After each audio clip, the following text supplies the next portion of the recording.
Hello everyone हामीले चाहिँ graph थ्योरीको digraph पढ्दैछौँ। त्यसमा हामीसँग न्यू टपिक छ आज, द्याट इज मैट्रिक्स रिप्रेजेन्टेसन। ग्राफमा चाहिँ हामीले अलरेडी मैट्रिक्स रिप्रेजेन्टेसन पढिसकेको कुरा हो, adjacent matrix representation and incidence matrix representation. अब यसमा चाहिँ हामीसँग डिरेक्टेड ग्राफ भनेपछि हामीले डिरेक्सन चाहिँ फलो गरेर डिरेक्सनको बेसमा चाहिँ हामीले मैट्रिक्स रिप्रेजेन्ट गर्नुपर्ने हुन्छ। सो फर्स्टमा हेरौँ adjacent matrix. Adjacent matrix of the diagraph D is equal to DBE is denoted by AD is A is equal to AD is equal to Aij n into n। Adjacent मैट्रिक्समा already भनिसकेको कुरा हो, both row and कोलममा चाहिँ same number हुन्छ अथवा number of vertices in the graph हुन्छ। So row and कोलमको value चाहिँ same हुन्छ n into n, where Aij n into n is equal to 0 if no directed edges from bi to bj भनेको एउटा suppose हामीसँग b1 b2 छ, यसलाई bi यसलाई bj मान्यौं भने bi बाट bj मा गएको एज डिरेक्सन छैन, डिरेक्टेड एज छैन, ओन्ली bj बाट bi मा आएको मात्रै छ। सो यसमा bi टु bj भनेको हाम्रो डिरेक्सन डिरेक्टेड एजेस चाहिँ 0 हुन्छ। Then k if k directed edges from bi to bj। अब यसलाई bi यसलाई bj मानेको केसमा हामीसँग 2 हुने भयो, किनकि 2 directed edges from b2 to b1 छ, where bi is equal to b2 and bj is equal to b1। Then k if k loop between bi and bj भनेको हामीसँग लुप कति छ, b1 मा 2 लुप छ। सो bi टु bi 2 हुने भयो, b2 to b2 2 हुने भयो, b4 मा लुप छैन 0 हुन्छ, b3 मा लुप छैन 0 हुन्छ, b3 टु b3। सो हामी यसको चाहिँ एक्जाम्पल हेरौँ, b2 b3 b4 b1 b2 b3 b4 हाम्रो मैट्रिक्स भनेको यो फर्ममा हुने भयो। सो अब हामी हेरौँ b1 बाट b1 हामीसँग के छ, 2 लुप्स छ। So 2 b1 to b2 no directed edges, b1 to b3 no directed edges, b1 to b4 only b4 to b1 but not b1 to b4।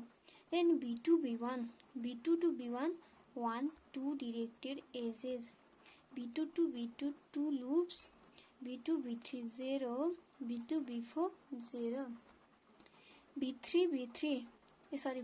b1 0, b3 b2 1 directed edge, b3 b3 no loop, b3 b4 0 no directed edges, b4 b1 1 directed edge, b4 b2 no edges, b4 b3 2 directed edges and b4 b4 no loops। So यसरी चाहिँ हामी matrix representation गरिन्छ हामीलाई given digraph दिएको केसमा adjacent मैट्रिक्समा। But हामीलाई एक्जाममा matrix दिएर चाहिँ त्यसको चाहिँ डायग्राफ फर्मेसन गर भन्न नि सक्छ, एडजेसेन्सी मैट्रिक्स दिएर। हामीसँग यसमा चाहिँ प्रब्लमहरु कस्तो खालको आउन सक्छ भने हामीलाई एडजेसेन्सी मैट्रिक्स दिएर यसलाई डायग्राफ बनाउने एन्ड देन फेरि त्यो डायग्राफबाट चाहिँ इन्सिडेन्स मैट्रिक्स फर्मेसन गर्ने, इन्सिडेन्स मैट्रिक्स लेख्ने भन्न नि सक्छ। अथवा हामीलाई इन्सिडेन्स मैट्रिक्स दिएर त्यसलाई डायग्राफमा चेन्ज गरेर देन हामीले चाहिँ त्यसबाटै इन्सिडेन्स के अरे एडजेसेन्सी मैट्रिक्स पनि लेख्नुपर्ने हुन सक्छ। अर कुनै डायग्राफ दिएर बोथ इन्सिडेन्स एन्ड एडजेसेन्सी मैट्रिक्स पनि हामीले सो गर्नुपर्ने हुन सक्छ। सो हामीलाई यहाँ गिभन छ भनेको हामीलाई अलरेडी के थाहा छ, यो b1 b2 b3 b4 and यो अल्सो b2 b3 b4 हुन्छ इफ यो एडजेसेन्सी मैट्रिक्स हो भने। देन हामी अब के गरौँ, यहाँ b1 b2 b3 b4। Then अब यहाँ हेरौँ b1 टु b1 लुप छैन 0 छ, b1 बाट b2 मा गएको आर्क पनि छैन, सो 0 छ। देन b1 बाट b3 मा गएको 3 आर्क्स, सो b1 बाट b3 मा 1 2 3।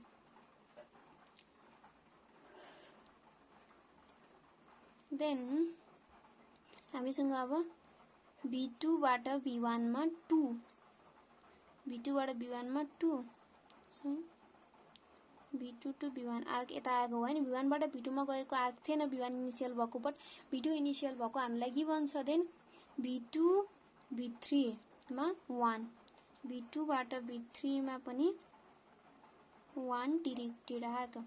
देन B2 B4 मा पनि 1 directed arc then B3 B1 मा छैन 0 B3 बाट B2 मा 1 B3 बाट B2 मा 1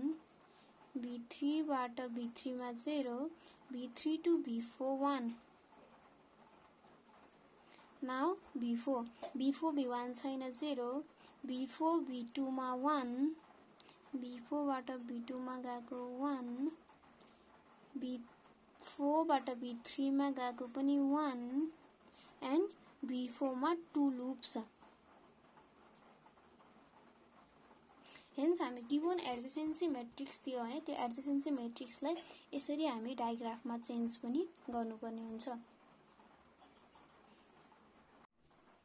देन हामीसँग छ incidence matrix representation the incidence matrix of digraph D is equal to DPE is denoted by MI say M into N भनेको यसमा हामीसँग N into N both vertices हुन्थ्यो रो एन्ड कोलममा भने इन्सिडेन्स मैट्रिक्सको केसमा हामीसँग हामीले जुन यहाँ लेखिन्छ यो हाम्रो भर्टिसेस हुन्छ अनि जुन हामीले कोलममा लेखिन्छ यो हाम्रो एजेस हुन्छ सो M into N अनि यसमा चाहिँ हाम्रो भ्यालुहरु भनेको 0 1 and -1 को फर्ममा हुन्छ 1 if the vertices is initial vert जुन एज हामीले लियौं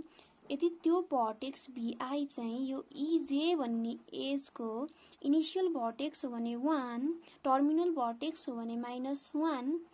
यदि कनेक्सन छैन त्यो दुईटा एज एन्ड भर्टेक्स को बीचमा भने देन वी राइट 0 सो यार हामीसँग एउटा ग्राफ छ डायग्राफ यसलाई अब हामीले रिप्रेजेन्ट गर्न पर्यो भने P1 P2 B4 and E1 E4 E5 E2 E3 E4 E5 यसरी हामीसँग छ सो B1 and E1 को रिलेसन हामीले हेर्यौ भने B1 and E1 B1 यसको टर्मिनल भर्टेक्स हो so what we write -1 E2 B1 and E2 मा कनेक्सन छैन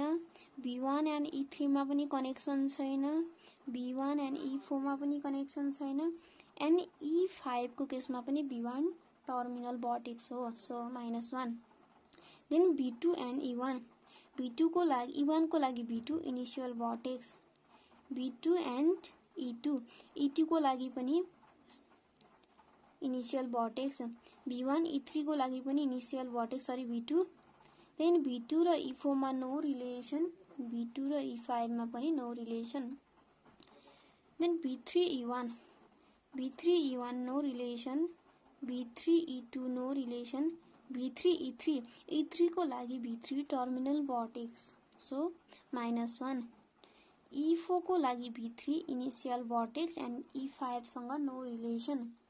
देन B4 को केस हेरौं B4 E1 no relation B4 E2 को लागि B4 टर्मिनल भर्टेक्स हो एन्ड